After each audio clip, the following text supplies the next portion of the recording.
Très Saint-Père, c'est avec une très grande joie et une profonde reconnaissance que je salue votre présence au Canada au nom de tous mes frères évêques. Votre réponse positive à notre invitation et votre présence ici, aujourd'hui, à Québec, sont pour nous un témoignage d'affection très apprécié.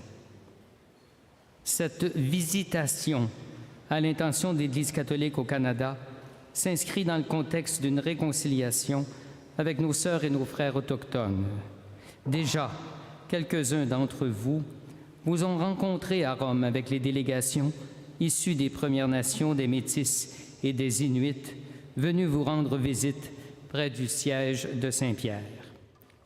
À votre tour, votre voyage ici élargit ce chemin de réconciliation à la mesure de tous les habitants de chez nous.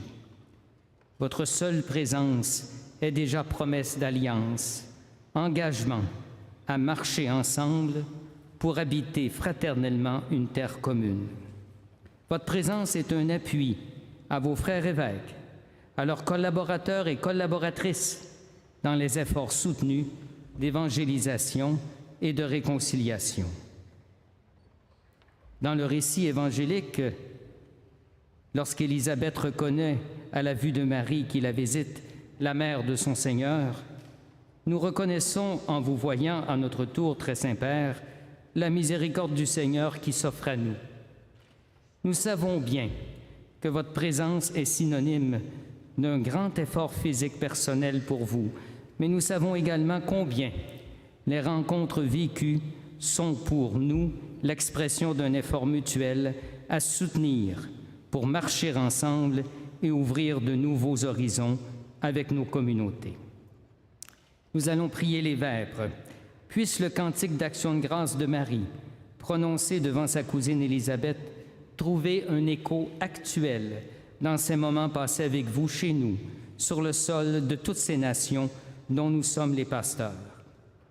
Si Marie disait « Il s'est penché sur son humble servante, désormais tous les âges me diront bienheureuse », alors avec elle, nous aussi, bienheureux et bienheureuses, nous ajoutons « Le puissant fit pour nous des merveilles, saint est son nom ». Merci.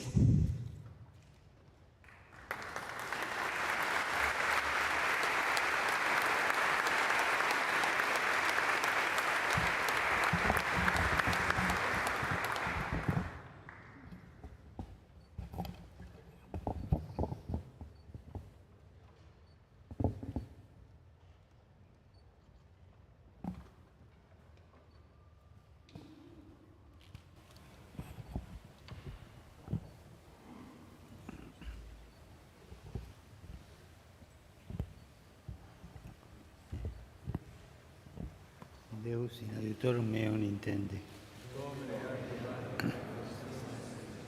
Gloria Patri et Filio et Spiritui Sancto.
Je m'adresse à tous ceux qui exercent parmi vous la fonction d'anciens, car moi aussi je fais partie des anciens. Je suis témoin de la passion du Christ et je communierai à sa gloire qui va se révéler. Soyez les bergers du troupeau de Dieu qui vous est confié. Veillez sur lui non par contrainte, mais de bon cœur, comme Dieu le veut. Non pas par une misérable cupidité, mais par dévouement, sans commander en maître, à tous ceux dont vous avez reçu la charge, mais en devenant les modèles du troupeau.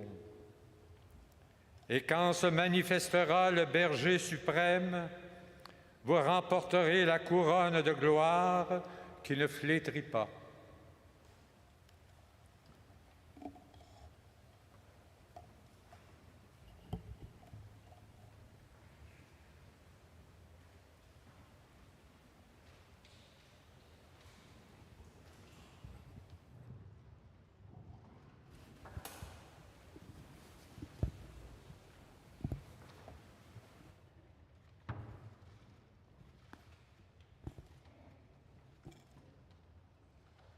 Queridos hermanos obispos, queridos sacerdotes y diáconos, consagradas, consagrados, seminaristas, agentes pastorales, buenas tardes. Agradezco a Monseñor Poisson las palabras de bienvenida que me ha dirigido. Los saludo a todos ustedes, especialmente a los que tuvieron que recorrer un camino largo para poder llegar. Las distancias en vuestro país son realmente enormes.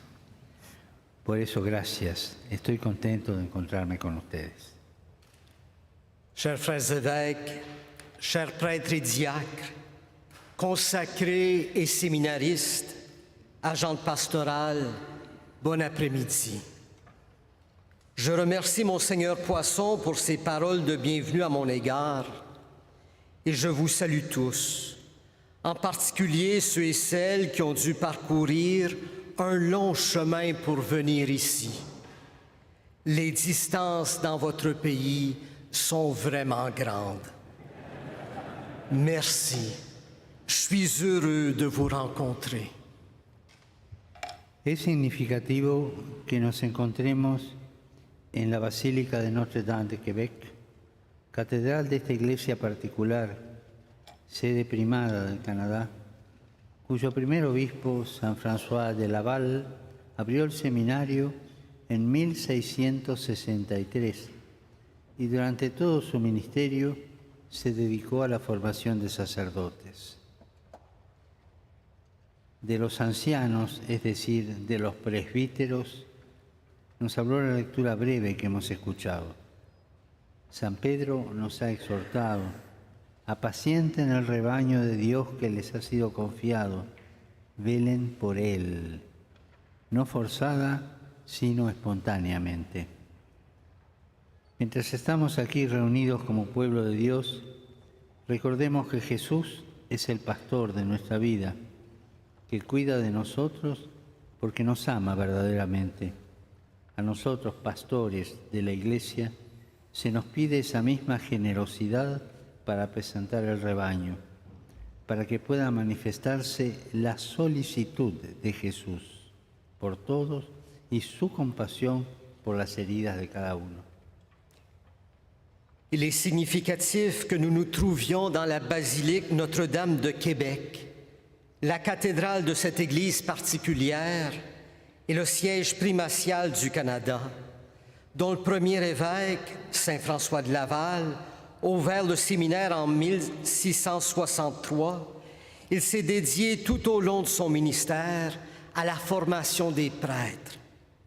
La brève lecture que nous avons entendue nous a parlé des anciens, c'est-à-dire des presbytres. Saint Pierre nous a exhortés: soyez les pasteurs du troupeau de Dieu qui se trouve chez vous. Veillez sur lui, non par contrainte, mais de plein gré. Alors que nous sommes réunis ici en tant que peuple de Dieu, rappelons-nous que c'est Jésus, le berger de nos vies, qui prend soin de nous parce qu'il nous aime vraiment.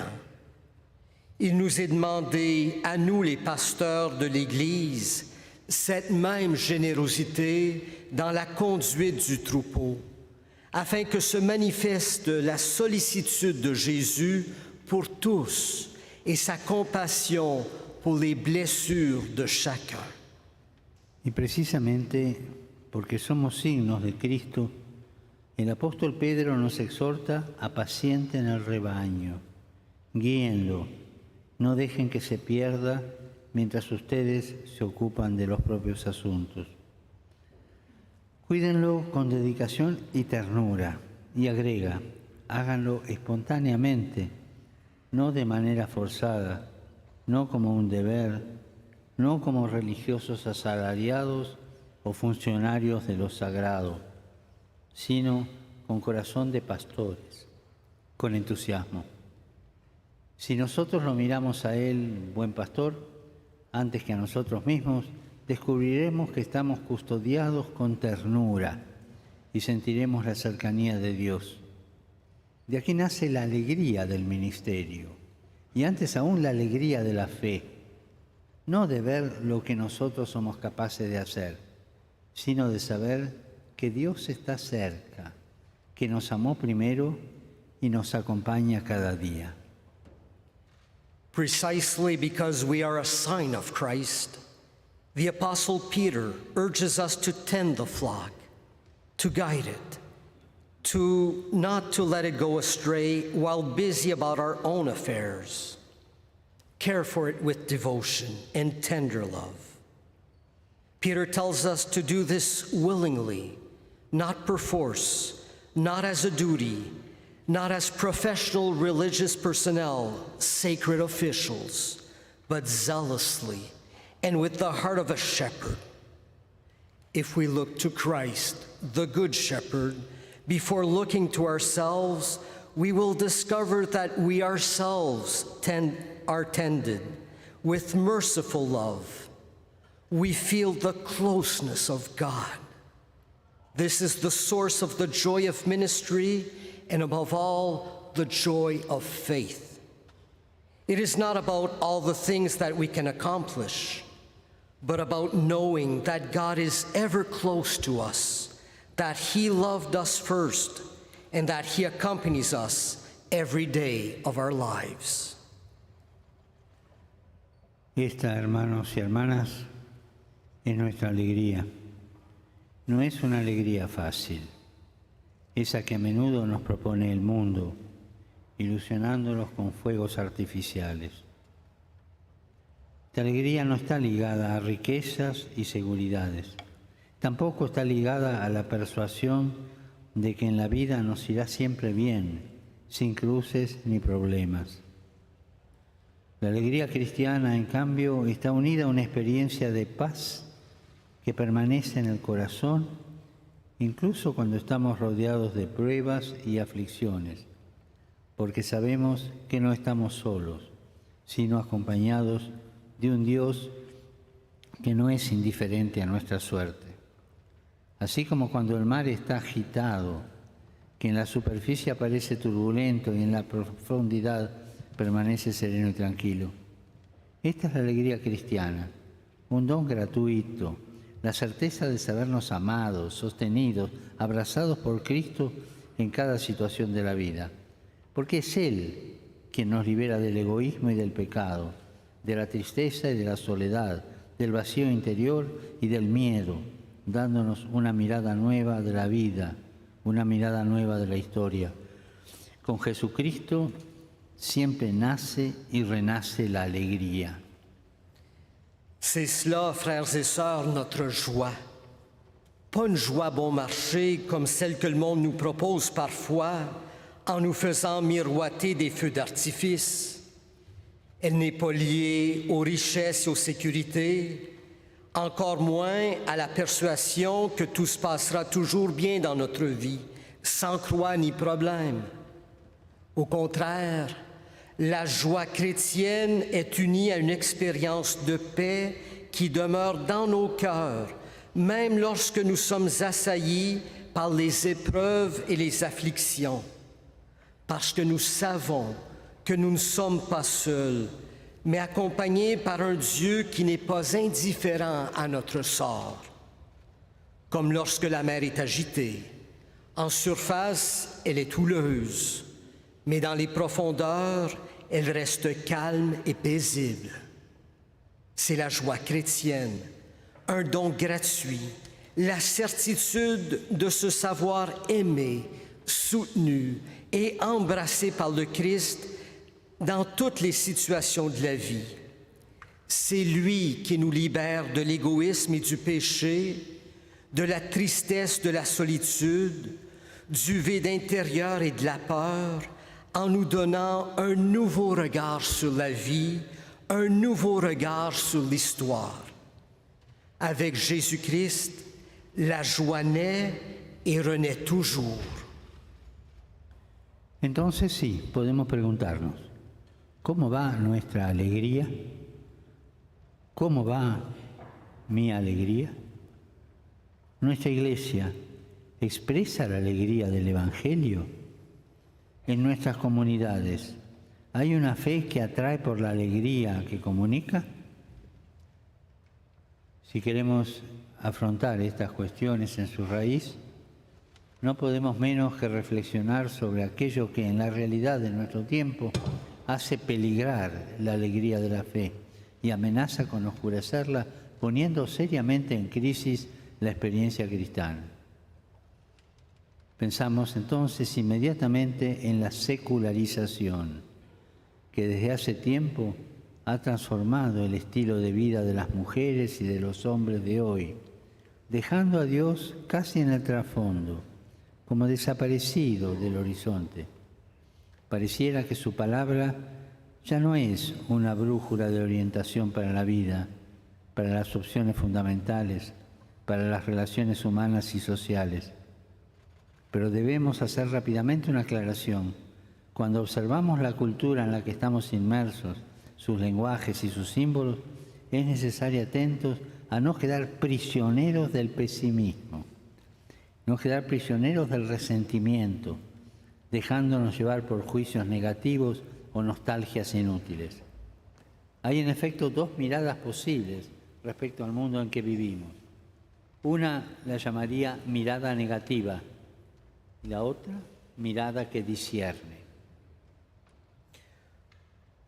Nous pouvons donc nous demander comment se porte notre joie, comment se porte ma joie. Notre Église exprime-t-elle la joie de l'Évangile? Y a-t-il dans nos communautés une foi qui attire en raison de la joie qu'elle communique? Si l'on veut s'attaquer à ces questions à la racine, on ne peut s'empêcher de réfléchir à ce qui, dans la réalité de notre temps, menace la joie de la foi et risque de l'obscurcir, mettant sérieusement en crise l'expérience chrétienne. On pense immédiatement à la sécularisation qui a depuis longtemps transformé le mode de vie des femmes et des hommes d'aujourd'hui, laissant Dieu presque au second plan. Il semble avoir disparu de l'horizon. Sa parole ne semble plus être une boussole d'orientation pour la vie, pour les choix fondamentaux, pour les relations humaines et sociales. Nous devons toutefois apporter immédiatement une précision. Lorsque nous observons la culture dans laquelle nous sommes immergés, ses langages et ses symboles, nous devons veiller à ne pas rester prisonniers du pessimisme, à ne pas rester prisonniers de l'amertume, en nous laissant aller à des jugements négatifs ou à des nostalgies inutiles. Il existe en fait deux regards possibles sur le monde dans lequel nous vivons. L'un que j'appellerais le regard négatif, l'autre le regard de discernement. La primera, la mirada negativa, nace con frecuencia de una fe que, sintiéndose atacada, se concibe como una especie de armadura para defenderse del mundo. Acusa la realidad con amargura, diciendo el mundo es malo, reina el pecado, y así corre el peligro de revestirse de un espíritu de cruzada. Prestemos atención a esto, porque no es cristiano. De hecho, no es el modo de obrar de Dios, el cual, nos recuerda el Evangelio, amó tanto al mundo que entregó a su Hijo único para que todo el que cree en Él no muera, sino que tenga vida eterna. El Señor, que detesta la mundanidad, tiene una mirada buena sobre el mundo. Detesta la mundanidad y tiene una mirada buena sobre el mundo. Él bendice nuestra vida, dice bien de nosotros y de nuestra realidad. Se encarna en las situaciones de la historia no para condenar, sino para hacer brotar la semilla del reino, precisamente ahí donde parecería que triunfan las tinieblas. Si nos detenemos en una mirada negativa, por el contrario, acabaremos por negar la encarnación, porque más que encarnarnos en la realidad, huiremos de ella. Nos cerraremos en nosotros mismos, lloraremos nuestras pérdidas, nos lamentaremos continuamente y caeremos en la tristeza y en el pesimismo. Tristeza y pesimismo nunca vienen de Dios. En cambio, estamos llamados a tener una mirada semejante a la de Dios, que sabe distinguir entre el bien y se obstina en buscarlo, en verlo y alimentarlo. No es una mirada ingenua, sino una mirada que discierne la realidad. Le premier, le regard négatif, naît souvent d'une foi qui, se sentant attaquée, se voit comme une sorte d'armure pour se défendre du monde. Elle accuse amèrement la réalité en disant « le monde est mauvais, le péché règne » et court ainsi le risque de se revêtir d'un esprit de croisade. Soyons attentifs à cela, car ce n'est pas chrétien. Ce n'est pas non plus la façon de faire de Dieu qui, nous rappelle l'Évangile, a tellement aimé le monde qu'il a donné son Fils unique, afin que quiconque croit en lui ne se perde pas, mais obtienne la vie éternelle. The Lord, who detests worldliness, has a positive view of the world. He blesses our life, speaks well of us in our situation, and makes himself incarnate in historical situations, not to condemn, but to give growth to the seed of the kingdom in those places where darkness seems to triumph. If we are limited to a negative view, we will end up denying the incarnation. We will flee from reality rather than making it incarnate in us. We will close in on ourselves, lament our losses, constantly complain, and fall into gloom and pessimism. Gloom and pessimism, which never come from God. We are called instead to have a view similar to that of God, who discerns what is good and persistently seeks it, sees it, and nurtures it. This is no naive view, but a view that discerns reality.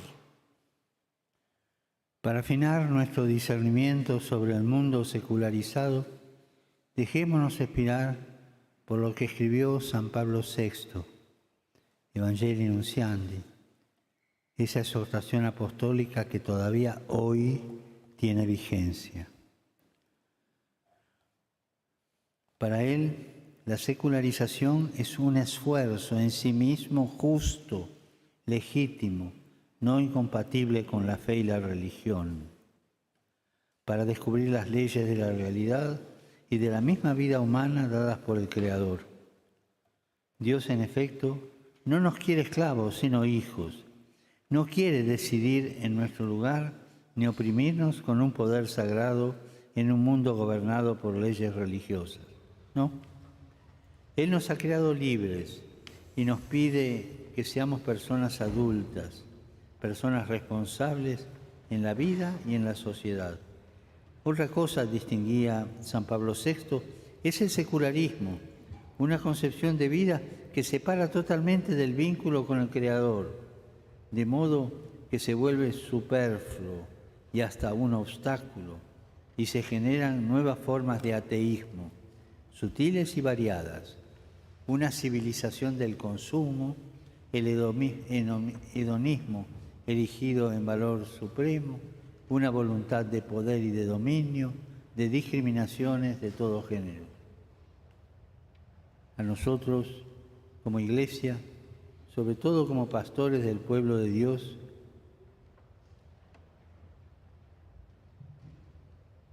como pastores, como consagradas, como consagrados, como seminaristas y como agentes de pastoral, a todos nosotros nos toca saber hacer estas distinciones, discernir.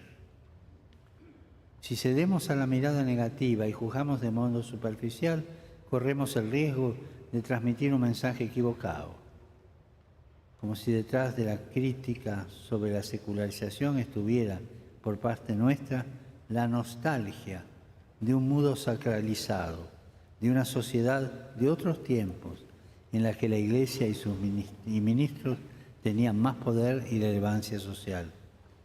Y esta es una perspectiva equivocada.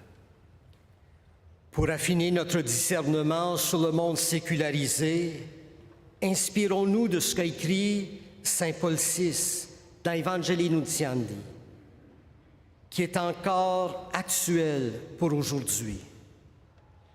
Pour lui, la sécularisation et l'effort en lui-même, juste et légitime, nullement incompatible avec la foi ou la religion, pour découvrir les lois de la réalité et de la vie humaine établies par le Créateur. En effet, Dieu ne veut pas que nous soyons des esclaves, mais des enfants. Il ne veut pas décider à notre place, ni nous opprimer avec un pouvoir sacré dans un monde régi par des lois religieuses. Non, il nous a créés libres et nous demande d'être des personnes adultes et responsables dans la vie et dans la société.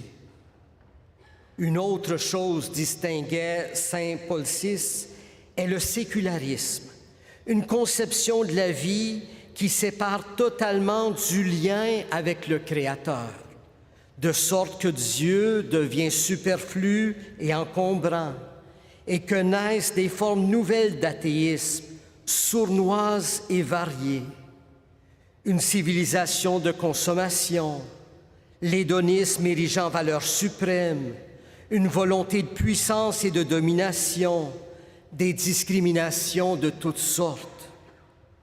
Ici, en tant qu'Église, surtout en tant que pasteur du peuple de Dieu, comme personne consacrée, diacre, séminariste et en tant qu'agent pastoral, il nous revient d'être capables de faire ces distinctions, de discerner. Si nous cédons à un regard négatif et jugeons de manière superficielle, nous risquons d'envoyer un message trompeur, comme si derrière la critique de la sécularisation se cachait de notre part la nostalgie d'un monde sacralisé, d'une société d'autrefois où l'Église et ses ministres avaient plus de pouvoir et d'importance sociale. C'est un point de vue erroné. En cambio, como advierte un gran estudioso de estos temas, el problema de la secularización para nosotros cristianos no debe ser la menor relevancia social de la Iglesia o la pérdida de riquezas materiales y privilegios. Más bien, esta nos pide que reflexionemos sobre los cambios de la sociedad que han influido en el modo en que las personas piensan y organizan la vida. Si nos detenemos en este aspecto, nos damos cuenta de que no es la fe la que está en crisis, sino ciertas formas y modos con los que anunciamos.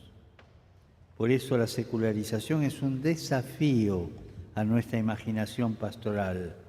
Es la oportunidad para recomponer la vida espiritual en nuevas formas y también para nuevas formas de existir. De este modo, mientras la mirada que discierne nos hace ver las dificultades que tenemos en transmitir la alegría de la fe, a la vez nos estimula a volver a encontrar una nueva pasión por la evangelización, a buscar nuevos lenguajes, a cambiar algunas prioridades pastorales e ir a lo esencial. Au contraire, comme le fait remarquer un grand spécialiste de ces questions, le problème de la sécularisation pour nous chrétiens ne devrait pas être la diminution de l'importance sociale de l'Église ou la perte de richesses matérielles et de privilèges. Il nous demande plutôt de réfléchir aux changements dans la société qui ont influencé la façon dont les gens pensent et organisent la vie. Si nous nous attardons sur ce point, nous nous rendons compte que ce n'est pas la foi qui est en crise, mais certaines formes et manières par lesquelles nous la proclamons. Et donc, la sécularisation est un défi pour notre imagination pastorale. C'est une opportunité pour la recomposition de la vie spirituelle en de nouvelles formes et de nouvelles façons d'exister. Ainsi, le regard qui discerne, tout en nous faisant voir les difficultés que nous avons à transmettre la joie de la foi, nous stimule à retrouver une nouvelle passion pour l'évangélisation, à chercher de nouveaux langages, à changer certaines priorités pastorales, à aller à l'essentiel. Queridos hermanos y hermanas, necesitamos anunciar el Evangelio para dar a los hombres y a las mujeres de hoy la alegría de la fe. Pero este anuncio no se hace principalmente con palabras, sino por medio de un testimonio rebosante de amor gratuito, tal como Dios lo hace con nosotros. Es un anuncio que pide encarnarse en un estilo de vida personal, eclesial, que pueda reavivar el deseo del Señor, infundir esperanza, transmitir confianza y credibilidad. Y sobre esto me permito, en espíritu fraterno, proponerles 3 desafíos que ustedes podrán llevar adelante en la oración y en el servicio pastoral. Chers frères et sœurs, il est nécessaire de proclamer l'Évangile pour donner aux hommes et aux femmes d'aujourd'hui la joie de la foi.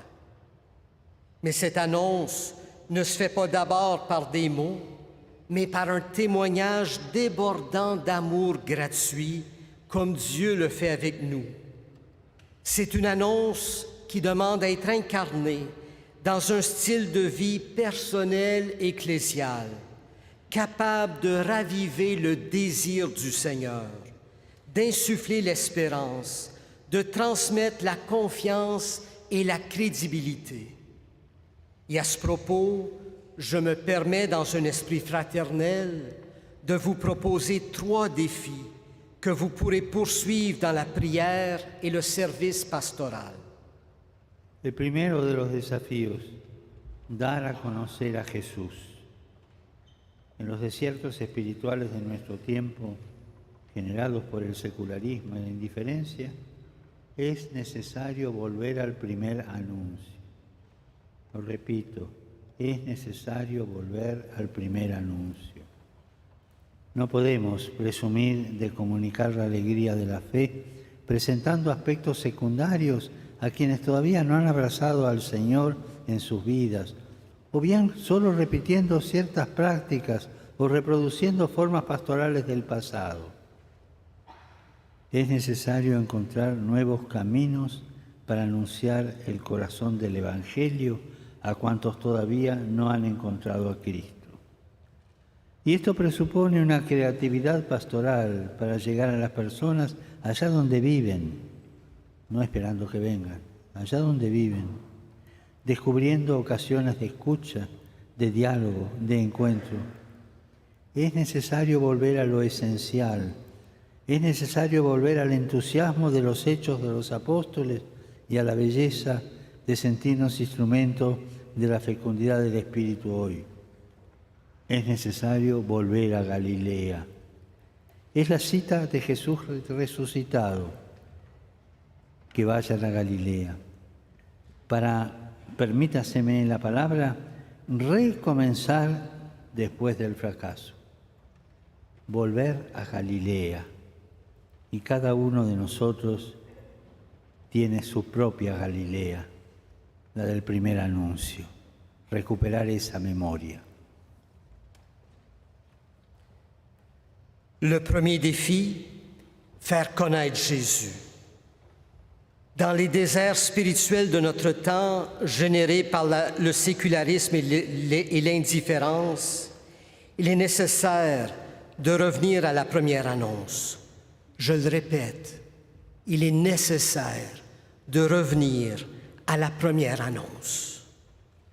Nous ne pouvons pas prétendre communiquer la joie de la foi en présentant des aspects secondaires à ceux qui n'ont pas encore accueilli le Seigneur dans leur vie, ou en répétant seulement certaines pratiques, ou en reproduisant des formes pastorales du passé. Il est essentiel de trouver de nouvelles voies pour annoncer le cœur de l'Évangile à ceux qui n'ont pas encore rencontré le Christ. Cela suppose une créativité pastorale pour rejoindre les gens là où ils vivent, sans attendre qu'ils viennent à nous, là où ils vivent, en trouvant des occasions d'écoute, de dialogue et de rencontre. Il faut revenir au caractère essentiel et à l'enthousiasme des actes des apôtres, à la beauté de nous sentir aujourd'hui des instruments de la fécondité de l'Esprit. Il est nécessaire de revenir en Galilée. C'est le rendez-vous de Jésus ressuscité. Permettez-moi de le redire. Revenir en Galilée, c'est recommencer après l'échec. Chacun a sa Galilée, celle de la première rencontre. Revenir en Galilée, c'est cela. Pero para anunciar el Evangelio también es necesario ser creíbles. Y este es el segundo desafío, el testimonio. El Evangelio se anuncia de modo eficaz cuando la vida es la que habla, la que revela esa libertad que hace libre a los demás, esa compasión que no pide nada a cambio, esa misericordia que habla de Cristo sin palabras. La Iglesia en Canadá, después de haber sido herida y desolada por el mal que perpetraron algunos de sus hijos, ha comenzado un nuevo camino. Pienso en particular en los abusos sexuales cometidos contra menores y personas vulnerables. Crímenes que requieren acciones fuertes y una lucha irreversible. Yo quisiera, junto con ustedes, pedir nuevamente perdón a todas las víctimas. El dolor y la vergüenza que experimentamos debe ser ocasión de conversión, nunca más. Y pensando en el camino de sanación y reconciliación con los hermanos y las hermanas indígenas, que la comunidad cristiana no se deje contaminar nunca más por la idea de que existe una cultura superior a otras y que es legítimo usar medios de coacción contra los demás. Recuperemos el ardor misionero de vuestro primer obispo, San François de Laval, que se enfrentó contra todos los que degradaban a los indígenas, induciéndolos a consumir bebidas para engañarlos. No permitamos que ninguna ideología enajene y confunda los estilos y las formas de vida de nuestros pueblos para intentar doblegarlos y dominarlos. Que los nuevos progresos de la humanidad sean asimilables en su identidad cultural con la clave de la cultura. Mais pour annoncer l'Évangile, il faut être crédible. Voici le second défi, le témoignage.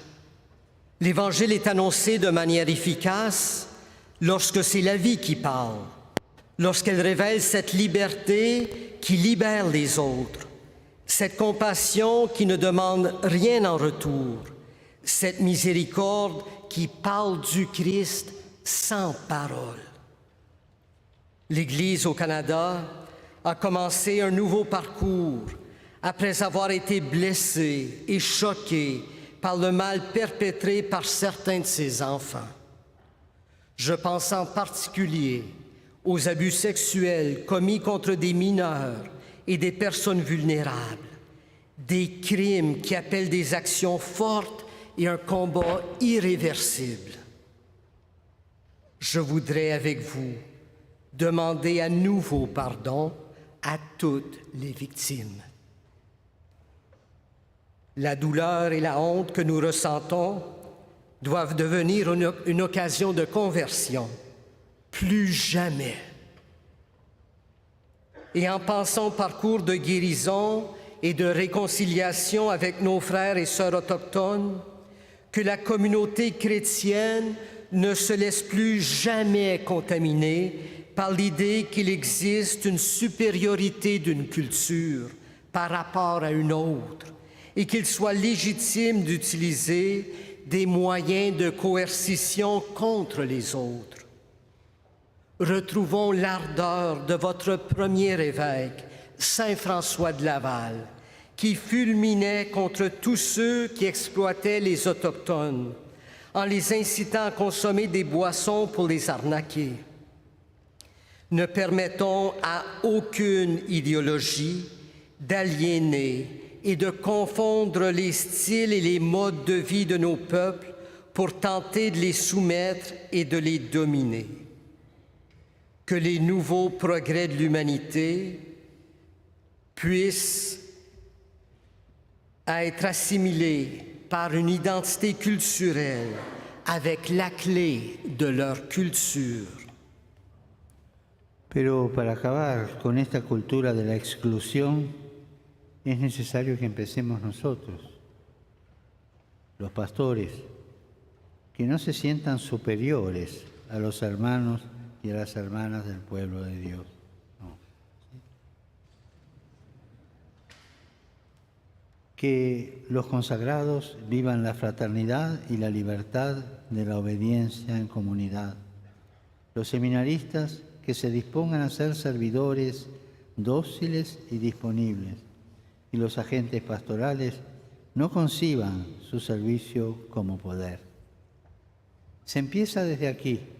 Ustedes son los protagonistas y los constructores de una iglesia diferente, humilde, afable, misericordiosa. Una iglesia que acompaña los procesos, que trabaja decidida y serenamente en la inculturación, que valora a cada uno y a cada diversidad cultural y religiosa. Demos este testimonio. Mais pour en finir avec cette culture de l'exclusion, il faut commencer par nous, les pasteurs qui ne se sentent pas supérieurs à leurs frères et sœurs du peuple de Dieu. Que les personnes consacrées vivent la fraternité et la liberté de l'obéissance en communauté.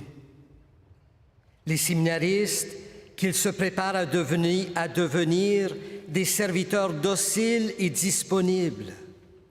Que les agents pastoraux ne comprennent pas leur service comme un pouvoir. Cela commence ici. Vous êtes les protagonistes et les bâtisseurs d'une Église différente, humble, douce, miséricordieuse, qui accompagne les processus, qui travaille avec détermination et sérénité à l'inculturation, qui valorise chacun et chaque diversité culturelle et religieuse. Offrons ce témoignage. Por último, el tercer desafío, la fraternidad. Primero, dar a conocer a Jesús. Segundo, el testimonio. Tercero, la fraternidad. La Iglesia será testigo creíble del Evangelio cuando sus miembros vivan más la comunión, creando ocasiones y espacios para que quienes se acerquen a la fe encuentren una comunidad acogedora, que sabe escuchar, que sabe entrar en diálogo, que promueve un buen nivel de relaciones. Así decía vuestro santo obispo a los misioneros. A menudo una palabra amarga, una falta de paciencia, un rostro que rechaza, destruirán en un momento lo que se había construido en mucho tiempo. Enfin, le troisième défi, la fraternité. Le premier défi, faire connaître Jésus. Le deuxième, le témoignage. Le troisième, la fraternité. L'Église sera un témoin crédible de l'Évangile dans la mesure où ses membres vivront la communion en créant des occasions et des espaces pour que quiconque s'approche de la foi trouve une communauté accueillante qui sait écouter et dialoguer, qui favorise une bonne qualité des relations. Votre Saint-Évêque disait ainsi aux missionnaires: « Souvent, une parole amère, une impatience, un visage de rejet détruiront en un instant ce qui a été construit en beaucoup de temps. » Se trata de vivir una comunidad cristiana que se convierte de este modo en escuela de humanidad, donde aprender a quererse como hermanos y hermanas, dispuestos a trabajar juntos por el bien común. De hecho, en el centro del anuncio evangélico está el amor de Dios que transforma y hace capaces de comunión con todos y de servicio a todos. Un teólogo de esta tierra escribió: el amor que Dios nos da desborda en un amor que es el que impulsa al buen samaritano a detenerse y hacerse cargo del viajero asaltado por los ladrones. Es un amor que no tiene fronteras, que busca el reino de Dios, que es universal. Fin de la cita. La Iglesia está llamada a encarnar este amor sin fronteras para construir el sueño que Dios tiene para la humanidad, que todos seamos hermanos. Preguntémonos, ¿cómo va la fraternidad entre nosotros? Los obispos entre ellos, los obispos con los sacerdotes entre ellos, los sacerdotes con el pueblo de Dios. ¿Somos hermanos o rivales divididos en partidos? ¿Y cómo están nuestras relaciones con los que no son de los nuestros, con los que no creen, con los que tienen tradiciones y costumbres diferentes? Este es el camino, promover relaciones de fraternidad con todos, con los hermanos y las hermanas indígenas, con cada hermana y hermano que encontramos, porque en el rostro de cada uno se refleja la presencia de Dios. Il s'agit de vivre une communauté chrétienne qui devient ainsi une école d'humanité, où l'on apprend à s'aimer comme frères et sœurs, prêts à travailler ensemble pour le bien commun. Au cœur de l'annonce évangélique, en effet, se trouve l'amour de Dieu qui transforme et nous rend capables de communier avec tous et de servir tous et toutes.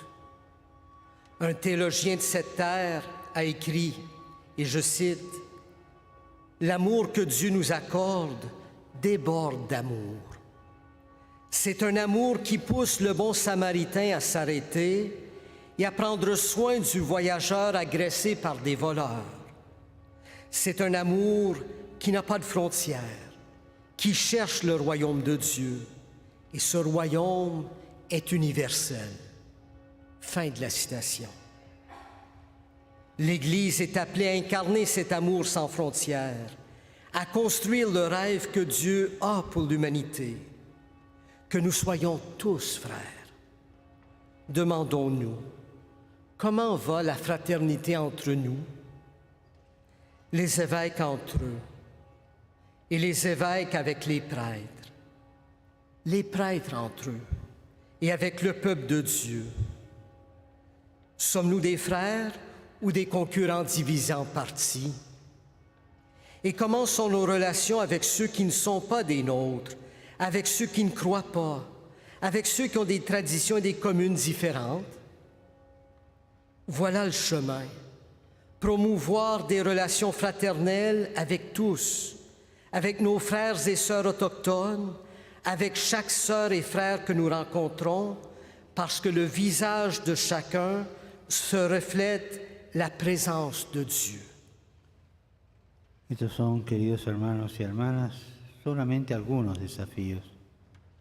No olvidemos que solo podemos llevarlos adelante con la fuerza del Espíritu, que siempre debemos invocar en la oración.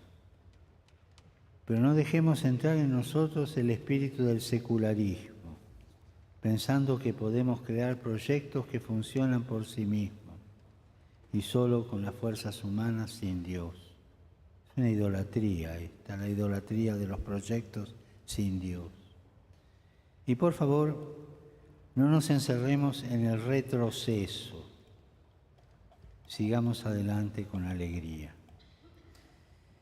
Pongamos en práctica estas palabras que dirigimos a San François de Laval. Tú fuiste el hombre del compartir, visitando a los enfermos, vistiendo a los pobres, combatiendo por la dignidad de los pueblos originarios, sosteniendo a los misioneros cansados, siempre pronto a tender la mano a los que estaban peor que tú. ¿Cuántas veces tus proyectos fueron destrozados, pero siempre tú los pusiste de nuevo en pie? Tú habías entendido que la obra de Dios no es de piedra y que en esta tierra de desánimo era necesario un constructor de esperanza. Les agradezco todo lo que hacen, los bendigo de corazón y por favor sigan rezando por mí. These are just a few of the challenges. Let us not forget that we can only meet them with the strength of the Spirit, whom we must always invoke in prayer. Let us not allow the spirit of secularism to enter our midst, thinking that we can create plans that work automatically and by human effort alone, apart from God, in the idolatry of projects. And please, let us not close ourselves off by looking back. Let us press forward with joy. Mettons en pratique ces paroles que nous adressons à Saint François de Laval. Tu as été l'homme du partage, visitant les malades, habillant les pauvres, luttant pour la dignité des peuples autochtones, soutenant les missionnaires épuisés, toujours prêt à tendre la main à ceux qui étaient plus mal en point que toi. Combien de fois tes projets ont été anéantis? Chaque fois, tu les as remis sur pied. Tu avais compris que l'œuvre de Dieu n'est pas de pierre et qu'en cette terre de découragement, il fallait un bâtisseur d'espérance.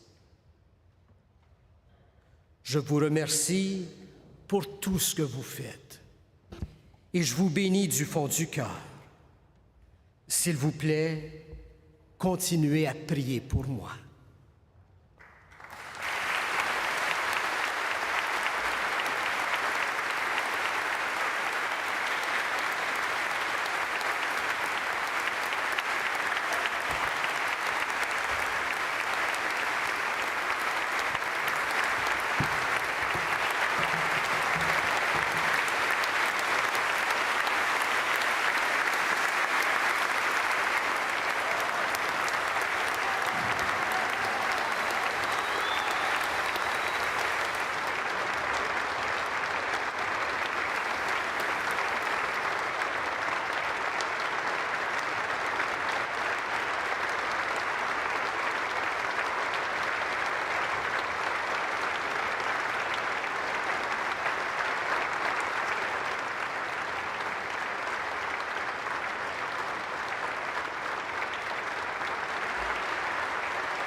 Louons le Christ, le grand prêtre, prie parmi les hommes pour intervenir en notre faveur et prions-les.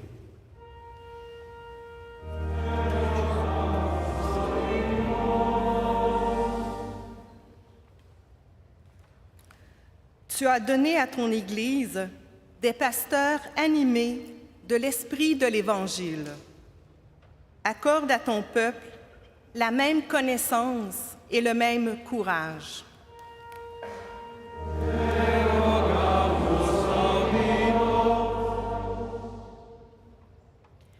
You forgave the sins of your people when their holy leaders, like Moses, sought your compassion.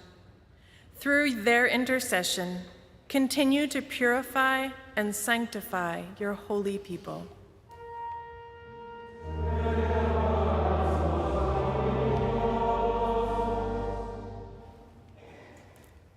Tu t'es choisi des saints parmi ton peuple et tu les as conduits par ton esprit. Donne ce même esprit à tous les pasteurs de ton Église.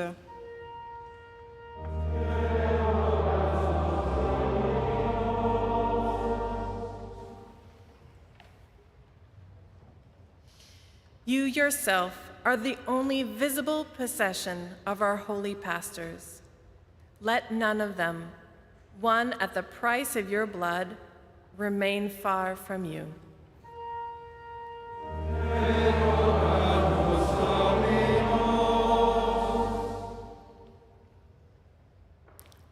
Toi qui donnes la vie aux troupeaux par la main de ses pasteurs, ne permets pas qu'aucun défunt se perde. Tu t'es livré pour eux, sauve-les.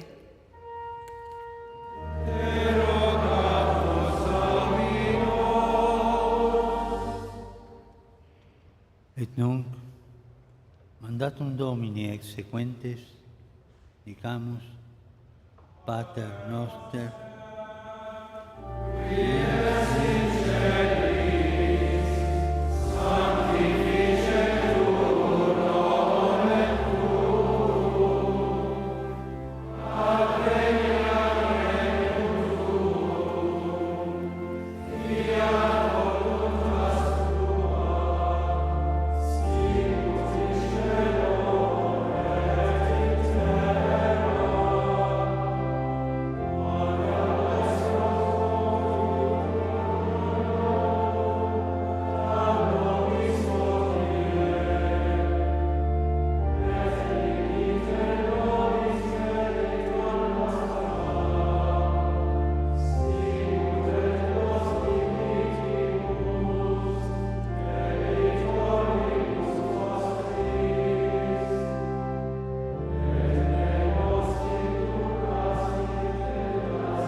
Seigneur Dieu, tu as envoyé le saint évêque François de Laval pour atteindre le règne du Christ au Canada. Accorde-nous à son intercession d'accomplir l'œuvre missionnaire à laquelle nous sommes appelés comme disciples de ton Fils, Jésus-Christ, notre Seigneur, lui qui vit et règne avec toi dans l'unité du Saint-Esprit, Dieu, pour les siècles des siècles.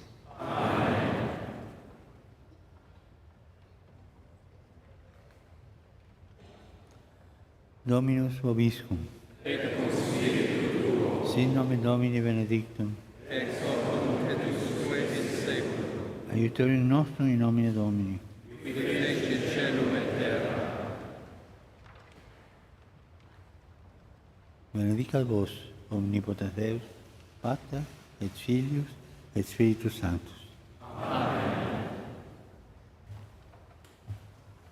Bénissons le Seigneur.